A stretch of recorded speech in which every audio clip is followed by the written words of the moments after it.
Unscrew the screws on the wall code. Remove the wall code.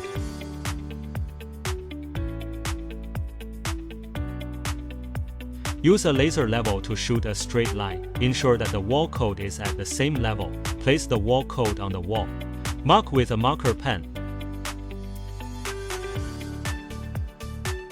Drill holes at the marked points with an impact drill.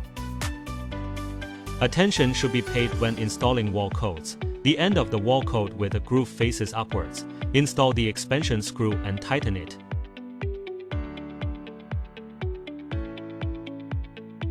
Install the retractable canopy onto the wall frame.